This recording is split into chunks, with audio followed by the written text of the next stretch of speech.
Shalom semua. Diberkati sama firman Tuhan.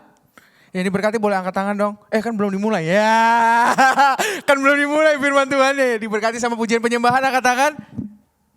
Wow, aku juga diberkati banget. Dan aku Yesus Abraham, kalau teman-teman Januari lalu ketemu sama aku udah perkenalan diri juga. Tuhan percayakan aku boleh melayani di dunia entertainment industri, baik itu secara lagu-lagu rohani maupun lagu-lagu sekuler ya. Jadi kalau teman-teman tahu lagu Rambut Warna-Warni Bagai Gulali, nah itu salah satu lagu yang saya nyanyikan juga, Tuhan izinkan. Dan kalau teman-teman dengar Saat Teduh, ya itu bagian dari lagu-lagu rohani yang aku kerjakan juga. Dan bulan lalu datang ke sini nggak bareng istri, tapi hari ini aku bareng sama istri aku, ada di sebelah sini, ketutupan tembok mungkin ya. Ya, dia yang paling cantik buat saya, oke. Dia yang paling cantik buat saya, dia yang paling seksi buat saya, dan dia mengandung semenjak saya. Jadi Januari itu saya belum tahu kalau dia mengandung. Balik dari XYZ ternyata istri saya hamil, guys. Nah, ini yang saya takutkan nih. Ini kan datang kedua ya. Kemarin sekali datang dapat anak ya. Saya takut ntar pulang dari sini hamil lagi dia, ntar dapat kembar gitu kan, bahaya. Kurang lucu, gak apa-apa. Yang penting pada bangun hari ini. Oke, hari ini kita mau dikasih tema besarnya katanya tentang mission ya. Tentang misi, bagaimana kita bisa menjadi anak-anak muda yang menjalani misinya Tuhan. Nah, ini adalah salah satu bagian yang menurut aku pribadi sangat penting untuk kita miliki di akhir zaman ini. Karena akhir zaman itu ciri-cirinya orang-orang semakin cinta akan diri sendiri. Dan ciri-ciri yang kedua adalah mereka cinta akan uang. Nah, mungkin teman-teman di sini ada yang masih muda, gak apa-apa. Aku yakin ini akan berguna untuk nanti kalian kalau nanti udah masuk dalam SMA atau nanti kalian udah menghasilkan uang sendiri. Ya jadi gak apa-apa, semoga bisa dimengerti ya buat teman-teman yang masih muda. Boleh kasih tepuk tangan dulu dong yang baru naik ke XYZ nih, hebat. Daud juga muda-muda loh ya, oke. Jadi buat kalian yang masih muda, jangan takut, Tuhan menyertai. Dan ini pesan yang bisa diaplikasikan di masa depan maupun di masa sekarang. Yaitu tentang financial freedom. Ya, banyak orang di tahun, ya enggak dari lama ya, bahkan orang-orang itu berusaha untuk bisa mencapai financial freedom atau kebebasan finansial. Kebebasan finansial itu sederhananya menurut dunia, kita mengumpulkan sejumlah uang sampai akhirnya kita tidak usah bekerja lagi. Uang yang kita kumpulkan itu cukup untuk menghidupi kita untuk sekian tahun gitu loh. Entah itu 40 tahun, entah itu 30 tahun. Makanya apa yang terjadi? Karena orang-orang ingin mencapai financial freedom segera, ya, atau kebebasan finansial segera, mereka akhirnya mencari segala cara untuk menjadi cepat kaya. Nah, hal ini kenapa berbahaya? Karena ketika kita cinta akan uang dan kita ingin menjadi cepat kaya, kita akan mengesampingkan panggilan Tuhan. Karena seringkali panggilan Tuhan itu tidak melulu tentang menjadi kaya. Nah, ya kita semua dipanggil dan dipilih oleh Tuhan bukan untuk jadi kaya saja. Tapi nanti kita mau sama-sama belajar, untuk apa sih kita dipanggil, kenapa kita dikasih misi sama Tuhan. Apakah berarti, karena dia menghidupi panggilan Tuhan tuh keren banget itu orang. Dia jadi kaya, mobilnya tambah banyak, subscriber YouTube-nya banyak, Instagram followersnya banyak, rumahnya banyak, anaknya banyak, istrinya banyak ya kan. Maksudnya tolak ukur dunia seperti itu. Tapi buat kita yang ada di dalam Tuhan, ketika kita menjalani panggilan Tuhan, apakah berarti tolak ukurnya kita diberkati secara finansial saja? Nah, untuk kita bisa sungguh-sungguh menjalani kehidupan kita di dalam panggilan Tuhan, di dalam misinya Tuhan, kita harus punya 4 hal yang kita pegang. Karena seharusnya gini, sebelum kita menjadi kaya, kita sudah mengalami kebebasan finansial. Kenapa begitu? Karena yang pelihara hidup kita Tuhan. Amin. Bukan uang yang membuat kita bebas, tapi Yesus yang membebaskan kita. Nah, 4 hal prinsip ini yang harus kita miliki di dalam keseharian kita, di dalam kehidupan kita. Karena kalau 4 hal ini kita gak miliki, kita gak akan betul-betul bebas dan akhirnya kita jadi hamba uang. Yang pertama, siap? Boleh kasih tahu kanan kirinya, siap gak lu? Siap gak lu? Kasih tahu dong kanan kirinya. Kalian gak kenal ya satu sama lain ya? Gimana? Ini takut corona atau gimana? Ya, Oke, gak apa-apa. Yang pertama, mindset yang harus kita miliki. Jadi ada 4 mindset. Mindset pertama yang harus kita miliki supaya kita mengalami kebebasan finansial, yaitu mindset anak Allah. Boleh sama-sama katakan 1, 2, 3. Mindset anak Allah. 1, 2, 3. Mindset anak Allah. Apa itu mindset anak Allah? Setiap kita yang percaya, nanti teman-teman baca Yohanes 1 ayat 12 sampai 13. Setiap kita yang percaya kepada Tuhan Yesus, Tuhan kasih kita kuasa untuk menjadi anak-anak Allah. Amin. Nah, tapi apa hubungannya menjadi anak Allah? Mindset anak Allah itu seperti apa? Kenapa ini sangat berpengaruh pada pola pikir kita tentang kebebasan finansial? Hubungannya adalah Lukas 16 ayat 9. Tuhan Yesus bilang, dengarlah. Lukas 16 ayat 9 bahasa Indonesia masa kini, teman-teman boleh baca, boleh lihat, aku bacain. Ya, dengarlah, pakailah kekayaan dunia ini untuk mendapat kawan. Nah, dan aku berkata kepadamu, ikatlah persahabatan dengan mempergunakan mamon yang tidak jujur, supaya jika mamon itu tidak dapat menolong lagi, kamu diterima di dalam kemah abadi.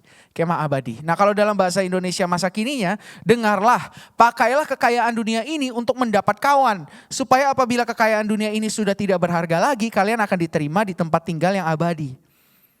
Mindset anak Allah tuh gini, Matius 5 ayat 9 Tuhan bilang, sungguh diberkati Tuhan mereka yang mendatangkan damai di antara sesamanya, karena mereka lah yang akan disebut anak-anak Allah. Nah, jadi ini berkaitan nih. Anak-anak Allah itu mereka yang bawa damai. Mereka yang bawa damai itu berarti apa? Mereka yang menggunakan uang untuk membangun persahabatan.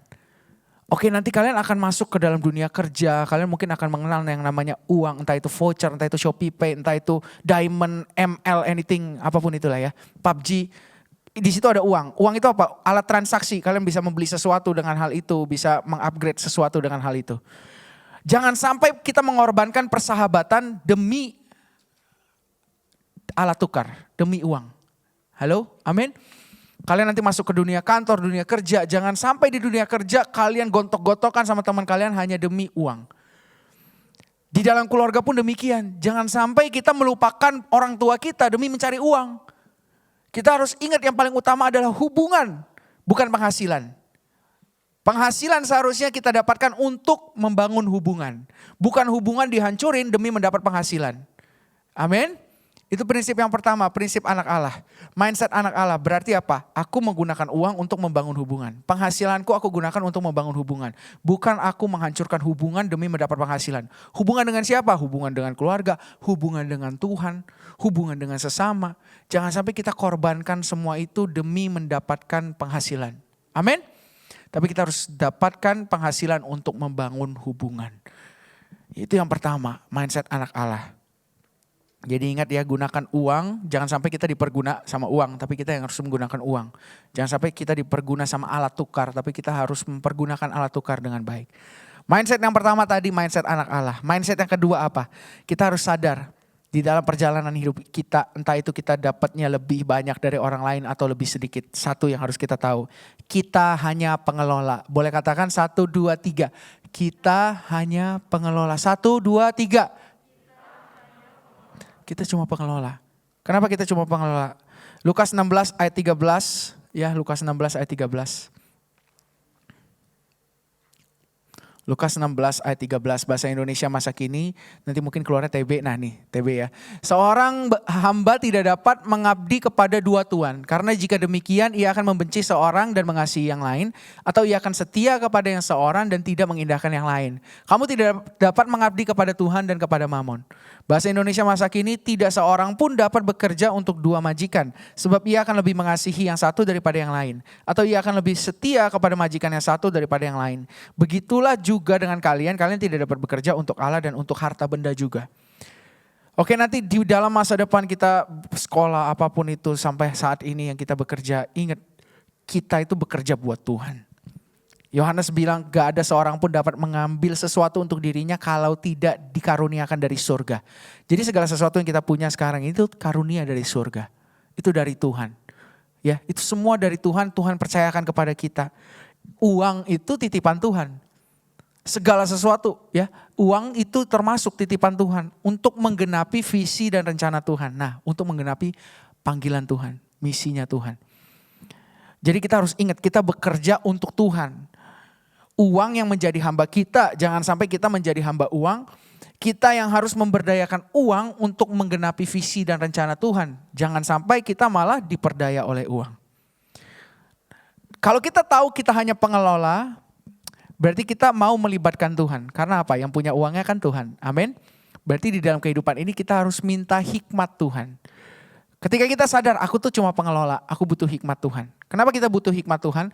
Karena setiap uang yang kita terima ya kan adik-adik di sini juga yang masih muda dapat uang jajan. Kalau nggak dapat uang jajan nggak bisa makan. Ya mungkin selama ini sekolahnya dari rumah jadi nggak dapat uang jajan kali ya. Aku nggak tahu sih. Cuma rata-rata kita kalau dulu bersekolah dapat uang jajan. Nah setiap uang yang kita terima baik itu dari uang jajan, baik itu dari pekerjaan, uang itu bisa dibagi dua kategori. Segala berkat yang kita terima dari Tuhan kita bisa bagi dua kategori. Dua kategorinya apa? Ada roti, ada benih. Oke, yang sini roti ya, yang sini benih. Ketika kita terima uang, banyak orang berpikir, oke, aku sudah terima uangnya, aku bisa lakukan apa saja, beli Air Jordan, beli baju baru, beli handphone baru, Apple Watch, anything. Kita lupa bahwa yang namanya uang yang kita terima dari Tuhan itu ada roti, ada benih. Apa itu roti? Roti itu berbicara hal yang bisa kita nikmati untuk diri kita sendiri. Ya. Jadi ketika kita terima uang ada bagian yang memang Tuhan izinkan ini buat kamu nikmati. Kamu boleh beli apapun yang kamu rindukan, it's okay. Tapi jangan lupa ada benih. Benih itu apa? Bagian yang harus kita tabur. Nah, jadi ketika kita terima sesuatu dari pekerjaan atau dari orang tua kita harus berdoa minta hikmat sama Roh Kudus dan bilang Tuhan mana yang harus aku tabur, mana yang harus aku konsumsi. Mana yang aku harus nikmati. Nah banyak dari anak-anak Tuhan, mereka udah hidup tuh dalam panggilan Tuhan. Tapi ketika mereka dipercayakan harta benda sama Tuhan, mereka gagal mengelola. Kenapa? Ada yang semuanya dikasih, mereka pikir semua itu benih, jadi ditabur semuanya. Apa yang terjadi kalau orang menabur roti di tanah? Apa yang terjadi? Gak tumbuh apa-apa, yang ada apa? Belatung, hancur, busuk, betul gak?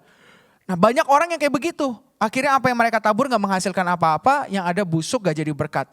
Tapi ada orang juga yang udah hidup dalam panggilan Tuhan, diberkati Tuhan secara melimpah, secara finansial gitu kan. Tapi apa yang terjadi? Mereka gak pernah nabur. Mereka konsumsi semuanya, rotinya dimakan, benihnya dimakan. Yang di sini pernah makan kuaci? Ada yang pernah makan kuaci?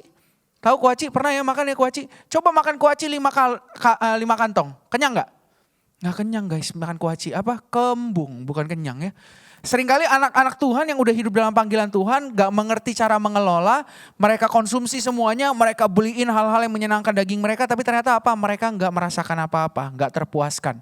Karena yang mereka makan itu benih, bukan roti. Nah kita harus ingat bahwa apa yang Tuhan percayakan pada kita itu gak semuanya untuk kita konsumsi. Tapi gak semuanya juga untuk kita tabur. Kita harus tahu bagiannya. Ada yang harus ditabur, ada yang harus dikonsumsi. Ya prinsip ini harus kita punya semenjak kita muda. Bahwa kita sadar kita itu pengelola. Tuhan percayakan kita. Tuhan adalah Tuhan kita. Dia yang mendatangkan berkat buat kita. Contohnya siapa di dalam Alkitab? Yang mereka tahu dan mendapat hikmat Tuhan. Mengelola apa yang Tuhan percayakan. Yusuf dan Yeremia. Yusuf teman-teman tahu dong ceritanya Yusuf. Dari yang tadinya susah hidupnya tapi dia udah dapat mimpi. Tuhan akan jadikan dia penguasa. Sampai satu titik dia dipercaya jadi tangan kanan Firaun. Memimpin Mesir. Mengelola kekayaan Mesir. Dan dia menafsirkan mimpinya Firaun. Ada 7 masa kelimpahan. Ada 7 masa kesukaran. Ya kan?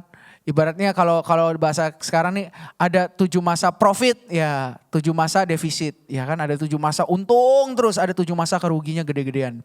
Lalu apa yang terjadi? Yusuf dapat hikmat dari Tuhan. Di dalam 7 masa profitnya Mesir, ya kan yang untungnya 2 kali, 2x, 5x, 10 kali lipat, 60 kali lipat, ya ibaratnya 7 masa NFT itu laku keras ya kan. Dia bukan yang menghabiskan uang dan menikmati hambur-hamburin. Ayo bagi-bagiin ke rakyat nikmati. No. Di dalam 7 masa kesukaan, di dalam 7 masa kelimpahan itu dia menabur. Dia menabur sebanyak 30%. Dia taruh di dalam lumbungnya. 30% setiap tahun selama 7 tahun. Apa yang terjadi? Ketika 7 masa kesukaran datang, dia jadi berkat. Bukan cuma buat penduduk Mesir, tapi bangsa-bangsa datang belanja di Mesir. Karena apa? Karena mereka menyimpan banyak hal-hal yang diperlukan pada masa itu dari masa 7 kelimpahan, gitu 7 masa kelimpahan. Bukan cuma itu doang, dia jadi berkat buat keluarganya. Keluarganya nggak bisa makan, datang ke Mesir, dapat tempat tinggal. Karena apa? Karena Yusuf mengelola dengan baik. Dan cerita berikutnya siapa? Yeremia. Tuhan memerintahkan Yeremia untuk melakukan investasi yang gak kelihatan dan gak masuk akal. Di Yeremia 32 nanti teman-teman boleh baca. Jadi waktu itu Yerusalem udah dikepung sama Babel. Tapi tiba-tiba Tuhan bilang, belilah ladang yang di Anatot di daerah Benyamin itu. Ya itu ceritanya udah lagi mau ibaratnya nih Ukraina sama Rusia nih kalau teman-teman tahu beritanya. Ukraina tuh udah dikepung sama Rusia. Udah dikepung, udah tinggal Rusia hajar tapi tiba-tiba Tuhan suruh. Kita misalnya, Yesua kamu beli ladang di Ukraina. Lah gimana ceritanya orang lagi mau dikepung kok beli investasi di situ, kan gak masuk akal. Tapi kenapa Yeremia taat? Karena itu suara Tuhan. Ketika Tuhan bilang kamu harus beli tanah di Anatot, dia beli. Dan apa yang terjadi? Ternyata tanah yang dibeli itu akhirnya diperjualbelikan lagi setelah sekian tahun. Ya, setelah sekian tahun tanah itu akhirnya menjadi berkat buat orang-orang Israel dan orang-orang yang ada di Yerusalem. Amin. Tuhan melihat melampaui reruntuhan. Tuhan melihat melampaui kegagalan-kegagalan yang ada. Bahkan apa yang akan terjadi Tuhan tahu. Kan dia yang merancang masa depan. Halo, amin teman-teman. Jadi kita butuh hikmat Tuhan untuk mengelola seperti Yusuf dan Yeremia. Jangan sampai kita makan kuaci gak kenyang. Jangan sampai kita nabur roti basi. Jadi kita harus tahu kita makan roti, kita tabur benih. Karena kita tahu kita hanya pengelola. Semua yang Tuhan percayakan itu ada maksudnya. Ada tempatnya untuk kita taruh, kita tabur dan kita nikmati.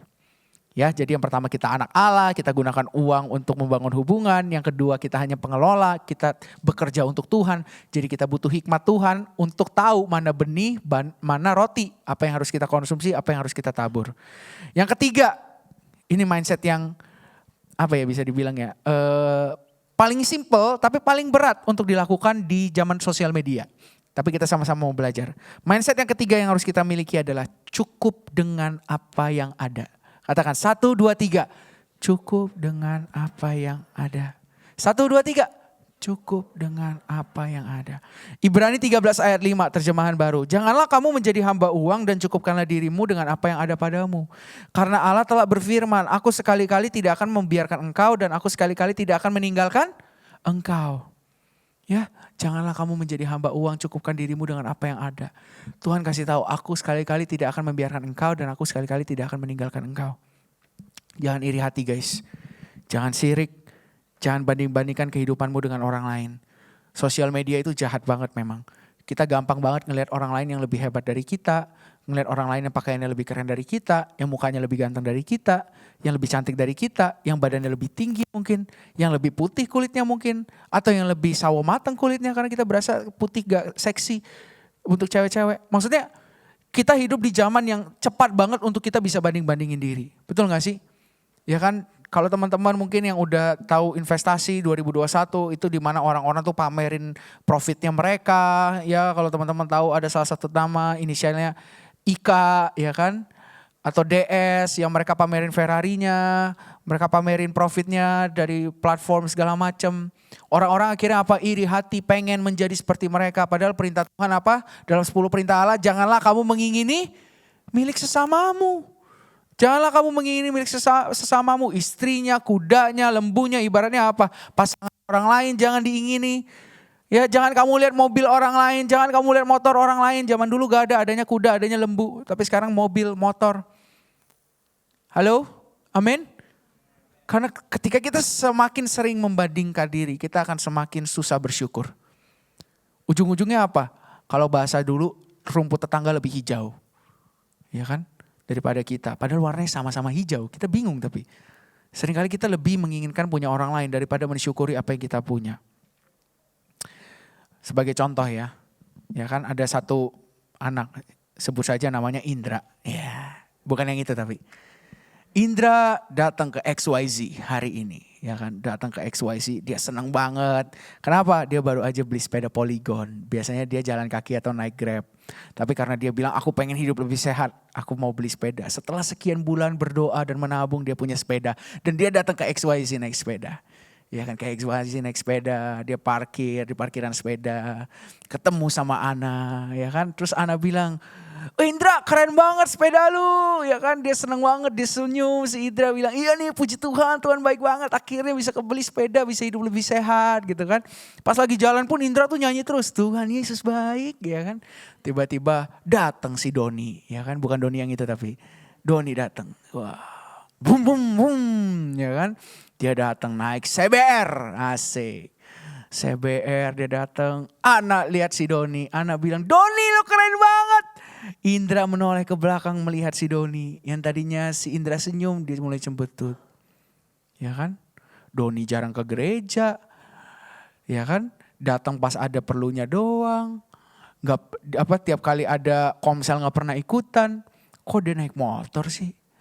Langsung si Indra bete. Yang tadinya Tuhan Yesus baik, jadi tanda tanya, Tuhan Yesus baik gak sih?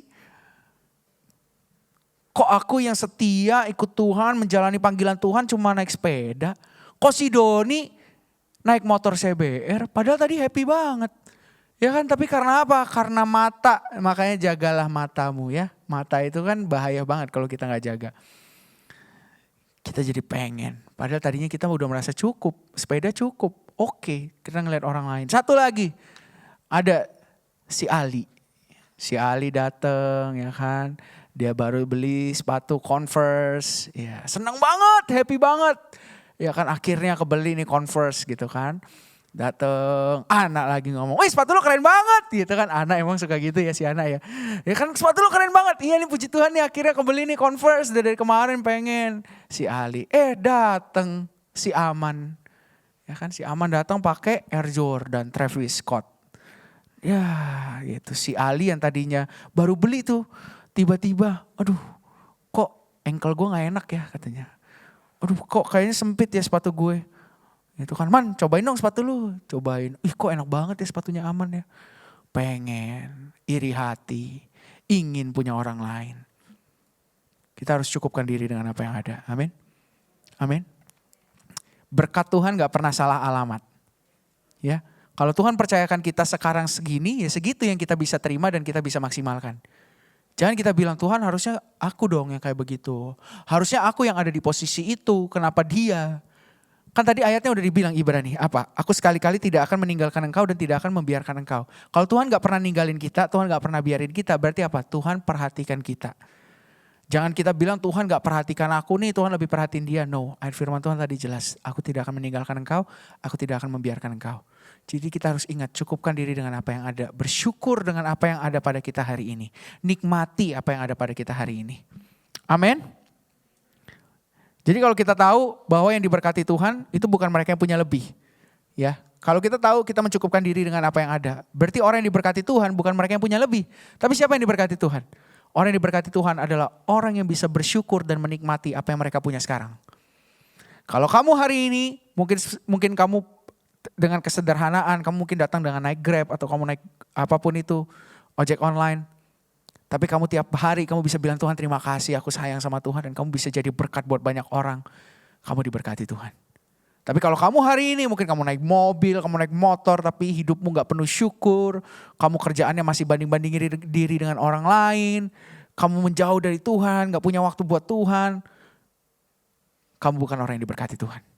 Karena orang yang diberkati Tuhan adalah orang yang bisa bersyukur dan menikmati apa yang mereka punya saat ini. Amin. Jadi ini memang agak berat-berat dikit tapi gak apa-apa. Kita harus punya prinsip ini dari muda. Karena apa? Percaya deh kalau kita punya prinsip ini dari muda, di masa depan hidup kita tuh bukannya hidup kita akan melimpah-limpah saja, tapi hidup kita akan sungguh-sungguh jadi anak-anak Tuhan yang kuat. Anak-anak Tuhan yang gak ikut arus dunia. Ya, kalau kita nggak belajar mencukupkan diri dengan apa yang ada, akhirnya kita ikut-ikutan terus. Mana nih yang menghasilkan kita ikut, mana nih yang menghasilkan kita ikut. Kita lupain panggilan, kita lupain misi Tuhan. Pada setiap kita tuh ada tujuannya masing-masing kan yang Tuhan taruh. Ya, mungkin teman-teman ada yang dipanggil jadi polisi, ada yang dipanggil jadi guru. Ya, jadi apapun itu penghasilannya beda-beda. Jadi kalau ukuran kita mengikuti panggilan Tuhan supaya penghasilannya banyak, nggak usah jadi guru, nggak ada yang jadi guru, semuanya jadi trader aja. Main kripto, main investasi, ya jadi kaya. Tapi apa? Itu kan bukan panggilan Tuhan. Panggilan Tuhan bagaimana kita berfungsi, kita bisa terlibat di dalam society, di masyarakat dan jadi dampak. Amin. Dan ini ada satu dari poin ini ada satu notes yang cukup keras. Ya sebisa-bisanya jangan berhutang ya teman-teman. Jangan berhutang, apalagi hanya untuk keinginan. Orang yang mau berhutang itu harus ada perhitungan yang sangat matang. Apalagi untuk hutang produktif kan kita harus tahu penghasilan kita mampu gak bayar bunganya. Jadi pinjaman online tuh sekarang gampang banget. Nonton YouTube ada iklannya, bisa dapat segini, dapat segitu. Jangan berhutang, apalagi buat keinginan. Cukupkan diri dengan apa yang ada. Ya, lebih baik hidup tanpa gaya daripada banyak gaya tapi hidup susah. Halo, lebih baik hidup tanpa gaya, kan tetap hidup. Daripada banyak gaya, hidup susah, pusing loh. Ya, jadi harus ingat, jangan ikut-ikutan tren dunia. Kalau memang kita gak mampu, gak usah. Tapi kalau memang ada kemampuannya, tanya Tuhan lagi. Kan kita pengelola. Boleh nggak? Ini perlu nggak? Semuanya diperbolehkan, tapi nggak semuanya perlu dilakukan. Oke? Jadi ingat ya, siapa yang diberkati? Mereka yang bisa menikmati dan mereka bisa bersyukur atas apa yang mereka punya sekarang. Jadi kita harus ingat itu. Cukupkan diri dengan apa yang ada. Mindset keempat yang terakhir. Kita dipanggil untuk jadi berkat, bukan jadi kaya. Halo? Boleh katakan 1, 2, 3. Kita dipanggil untuk jadi berkat, bukan jadi kaya. 1, 2, 3. Sekali lagi 1, 2, 3. Kita dipanggil untuk menjadi berkat, bukan untuk menjadi kaya. Ya teman-teman, kita harus ingat. Kita jadi anak-anak Tuhan, bukan untuk jadi kaya. Banyak orang bilang kita harus jadi kaya dulu baru bisa jadi berkat. No, sekarang pun kita bisa jadi berkat. Dengan hidup kita. Ya kan, janganlah seorang pun menganggap engkau rendah karena engkau muda. Tetapi jadilah teladan melalui perkataanmu, perilakumu, dan kesetiaanmu. Jadi jadi berkat itu bukan tentang kita cuma memberi uang. Itu berarti mindsetnya mamon. Mindsetnya mindset matre. Mindset mata duitan. Jadi berkat itu apa? Tadi bisa pelayanan di sini itu jadi berkat. Bukan cuma tentang uang. Kita investasikan waktu kita untuk mendoakan teman kita, mungkin kita jadi berkat. Ya, jadi kita harus ingat itu. Dan aku cukup sampai situ aja sih. Yang harus kita pegang sama-sama. Kita harus percaya bahwa Tuhan yang pelihara hidup kita. Jadi bergantung hanya kepada Tuhan. Jangan bergantung pada manusia, jangan bergantung pada pengetahuan, jangan bergantung sama bos, sama orang tua, tapi bergantung sama Tuhan. Sebab berkat Tuhan yang menghidupkan kita, bukan uang. Ya, Tuhan yang menghidupkan kita. Banyak orang punya banyak uang tapi susah tidur. Banyak orang punya banyak harta tapi susah menikmatinya. Berkat Tuhan yang membuat kita bisa tidur nyenyak, bisa menikmati apa yang Tuhan percayakan pada kita. Jika Tuhan saja selalu mengasihi dan memberi kepada kita, kita harus ingat sekarang saatnya buat kita juga mengasihi dan memberi kepada sesama yang membutuhkan. Yang punya lebih dari muda, jangan serakah, bantu orang lain. Jangan arogan, jangan mamerin, jangan flexing, oke? Tapi bantu sesamamu, bantu pekerjaan Tuhan. Yang masih berjuang, yang masih belum tahu panggilannya apa, masih bingung mau kemana, jangan iri hati, jangan sirik. Ya, kalau kita lihat J.K. Rowling, dia baru bisa benar-benar menikmati kesuksesan secara dunia ya. Itu aja umurnya di umur berapa? Michael Bublé baru jadi penyanyi terkenal di umur 30 tahun. Gak semua orang seperti Justin Bieber. Justin Bieber dari muda udah tahu apa yang harus dia lakukan, udah dapat penghasilan yang banyak. Goalnya bukan itu. Tapi kita harus ingat, berjuang, nikmati hidup, jangan iri, jangan sirik. Cukupkan diri dengan apa yang ada. Boleh kita ulang sama-sama? Yang pertama apa tadi? Mindset anak Allah. 1, 2, 3. Anak Allah. Anak Allah berarti menggunakan uang untuk membangun hubungan. Jangan sampai menghancurkan hubungan demi uang. Hubungan dengan Tuhan, hubungan dengan sesama, hubungan dengan orang tua, dengan keluarga. Itu kita harus bangun. Bukannya kita malah hancurkan demi mendapatkan penghasilan. Yang kedua yang harus kita miliki, mindset pengelola. 1, 2, 3.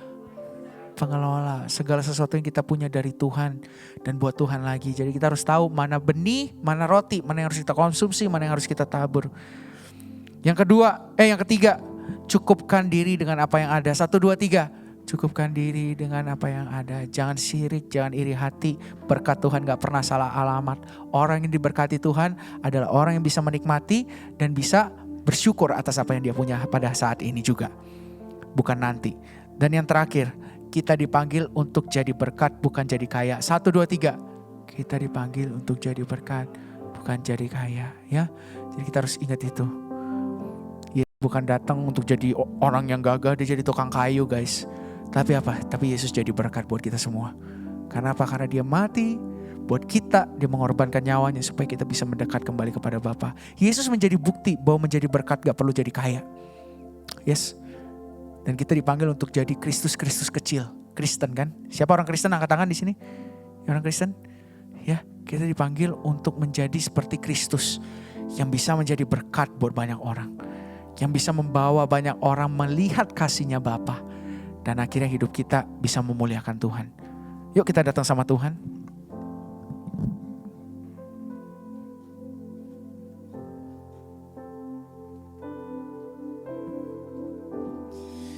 Jadikan kami indah Tuhan.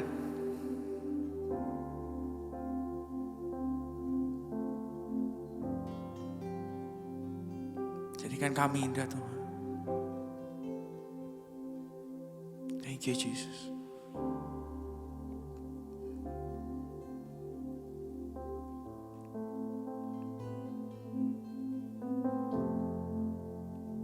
Ku datang ya Bapa. Ku datang ya Bapa dalam kerinduan, memandang keindahan-Mu. Ku berikan segalanya, semuanya yang ada. Ku ingin menyenangkan hati-Mu, oh Tuhan. Jadikan aku bintang yang Kau pandang mulia, seturut karya-Mu di dalam hidupku, dan ajarku berharap hanya kepada-Mu, taat dan setia kepada-Mu Tuhan. Katakan ku datang ya Bapa. Ku datang ya Bapa dalam kerinduan, memandang keindahan-Mu. Ku berikan segalanya, semuanya yang ada. Ku ingin menyenangkan hati-Mu, oh Tuhan. Jadikan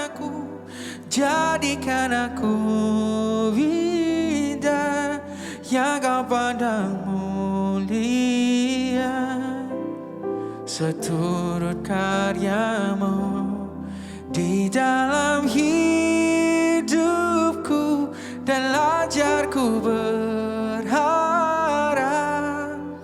hanya kepada-Mu, taat dan setia kepada-Mu Tuhan. Jadikan aku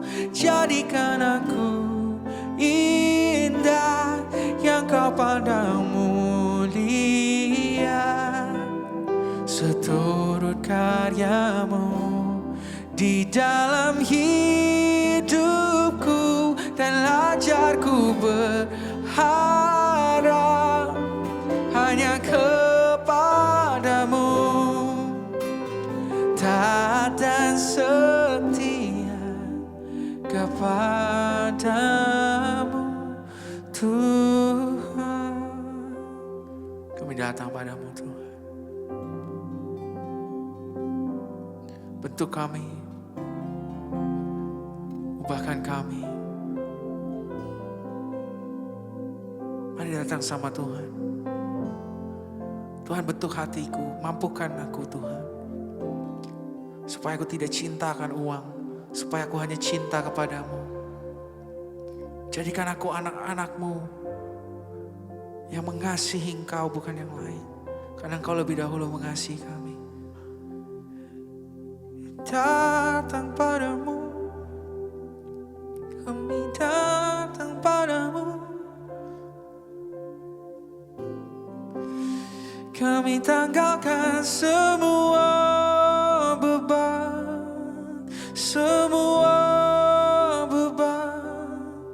kami tak mau bersandar pada pengertian kami sendiri Tuhan.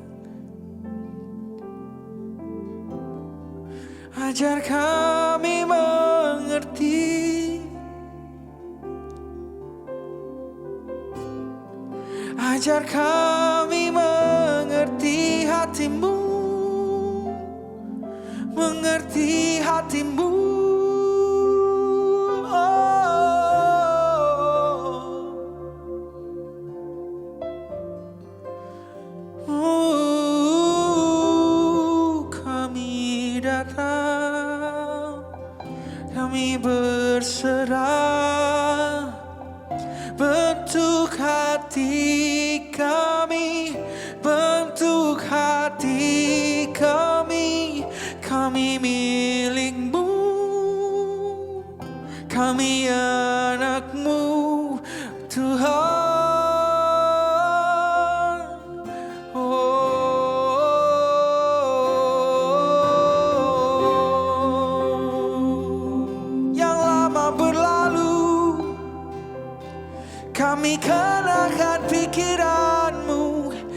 kami kenakan pikiran-Mu. Pikiran-Mu ada di dalamku. Oh Roh Kudus, berikan kami pola pikir yang baru Tuhan, sehingga kami melihat dengan mata-Mu, sehingga kami merasakan dengan hati-Mu. Kami dipanggil untuk jadi berkat Tuhan, bukan cuma jadi kaya. Kami dipanggil untuk jadi seperti Yesus. Dan ingatkan kami Tuhan bahwa kami adalah anak-anak-Mu yang seharusnya hidup membawa damai. Bukannya menghancurkan perdamaian demi mendapatkan apa yang kami inginkan. Ingatkan kami bahwa kami hanya pengelola semua dari Tuhan. Semua buat Tuhan. Kami butuh hikmat-Mu agar kami tahu mana yang harus kami nikmati, mana yang harus kami berikan kepada-Mu, mana yang harus kami tabur. Tuhan, ingatkan kami untuk cukupkan diri dengan apa yang ada. Ampuni kami kalau seringkali kami lupa bersyukur. Ampuni kami kalau kami seringkali iri hati, kami seringkali syirik, kami lebih banyak ngeliatin hidup orang lain daripada kami bersyukur atas apa yang sudah Tuhan berikan kepada hidup kami. Kami kembali padamu Tuhan, biar kami punya pola pikir yang benar, sehingga kami bisa terus memuliakan-Mu. Terima kasih Roh Kudus. Jadikan aku bait suci-Mu yang kudus dan yang tiada bercela. Jadikan aku mezbah doa-Mu bagi keselamatan bangsaku. Mari kita bangkit berdiri, katakan. Oh, jadikan aku bait suci-Mu yang kudus dan yang tiada bercela. Jadikan aku mezbah doa-Mu bagi keselamatan bangsaku. Jadikan aku bait suci-Mu yang kudus dan yang tiada bercela. Jadikan aku mezbah doa-Mu bagi keselamatan bangsaku. Sekali lagi katakan, jadikan aku bait suci-Mu yang kudus dan yang tiada bercela. Jadikan aku mezbah doa-Mu bagi keselamatan bangsaku. Bagi keselamatan, bagi keselamatan bangsaku. Bagi keselamatan, bagi keselamatan bangsaku. Terima kasih Bapa. Kami percaya bahwa firman-Mu tidak keluar dengan sia-sia. Firman-Mu akan mengerjakan apa yang memang harus dituntaskan. Karena itu kami buka hati kami, biar setiap firman itu bisa bertumbuh dengan luar biasa dan mengubahkan kehidupan setiap kami. Menjadikan kami anak-anak-Mu yang membawa damai. Menjadikan kami pengelola-pengelola yang melibatkan Tuhan. Menjadikan kami anak-anak-Mu yang tahu bersyukur dan mencukupkan diri dengan apa yang ada. Dan menjadikan kami berkat, bukan sekedar jadi kaya. Karena kami dipanggil untuk memuliakan Tuhan, bukan memuliakan diri kami. Terima kasih Bapa. Hanya di dalam nama Tuhan Yesus, bahwa kami lebih dekat, bahwa kami lebih mengerti hati-Mu. Jadikan kami mezbah doa-Mu. Jadikan kami bait suci-Mu. Untuk melakukan apa yang jadi kehendak-Mu, untuk melakukan apa yang menjadi panggilan-Mu. Karena setiap kami unik, kami diciptakan untuk panggilan ilahi.